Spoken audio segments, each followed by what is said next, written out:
Hi, Dr. Mayo with BizCrown Media. I want to cover two things that are actually very, very important when it comes to digital marketing. This came about, I want to stress this because I noticed in reading a forum of digital marketers going into 2018, talking about their opportunities and their mistakes. It seemed to be a resounding theme in that forum of what is actually going on with everybody in general. And the two things I want to talk about is proactive outbound marketing and responsive inbound marketing. So in this forum, some marketers said, hey, we focused a lot on social and emails. We didn't do much with our SEO or our website. That same forum, a lot of people said, hey, we focused on our website and SEO. We didn't do a lot with our social and emails.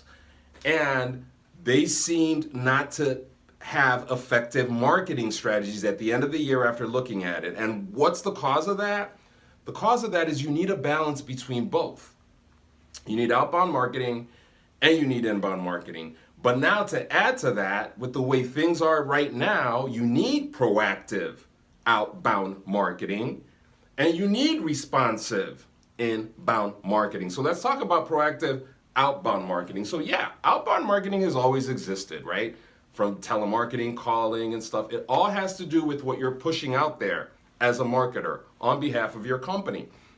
So when you're outbound marketing these days now, we are so used to social media. That's a form of outbound marketing, newsletters, postcards. These things are going out there and telling people about what you have to offer. And they're very important.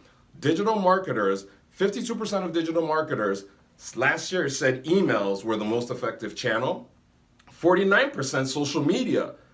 49% said social media was the most effective channel. That lets you know that these channels are very, very effective and you have to be on them. You're missing out if you're not. Now, the proactive part comes in the fact that you can't put a post up one whole quarter, send an email one whole quarter and expect results from it. You have to be proactively marketing. Our consumers are constantly inundated with information all over the place.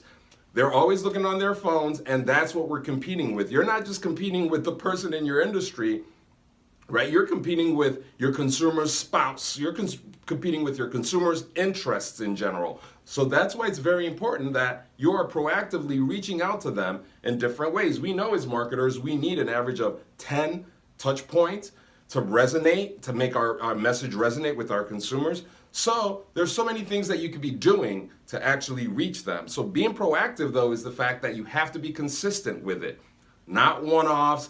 You have a strategy that's actually keeping you on task so that you're actually proactively marketing. The second one is responsive inbound marketing. Again, inbound marketing has always existed from the yellow pages. You know, you're looking for somebody local, you go in the yellow pages. Now you have the Yelps and all that.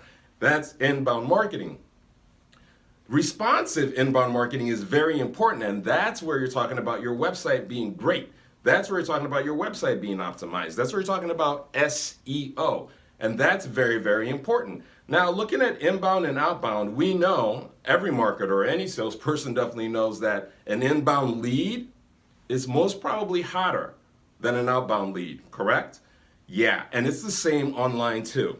Inbound, that your inbound marketing has to be banging is so important. Why? Inbound is when they go look for you on Google, right? And so I can tell you that there's a likelihood there are thousands of people that have searched for what you have to offer today on Google. And the question is, or Bing or Yahoo, the question is, did you get that phone call? The question is, did you get that message, that contact form message?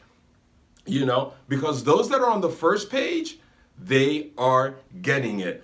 They actually say that that 71% stop on the first page. And when you go to the second page, 6%. Now, there are actually some sources that say up to 92% stop on the first page. So if you're on the second page, the third page, and the fourth page, if you're just way behind for a service that you are offering, you are totally missing out on a whole lot. But that's because your inbound marketing is not as responsive enough. And when we talk about responsive inbound marketing, that means constant updates to your sites. Your industry is not the same as it was 2 years ago. Why is your website the same? Why is your content the same. A car that wasn't tuned up from 2 years ago, how do you expect it to operate now? Aha. So it lets you know that constantly tuning up your website is you being responsive to the industry, you being responsive to technology, you being responsive, to the trends. That will make you successful. And so you might say, okay, why is responsive not proactive? Well, if you're responsive, automatically you have to be proactive because you are responding to the trends. You are making sure that your website and your presence is actually up to date. And that takes a lot of proactivity. So those are the two main things. And the good way to look at it is look at your marketing and go, how many falls under inbound? How many falls outbound? Is outbound too much? Is inbound too much? Or inbound way more than outbound? So that you can strike a balance. Now, your business might require that, but at least you know that you're touching both angles and that you're reaching a whole lot more people and not missing out on all the opportunities that are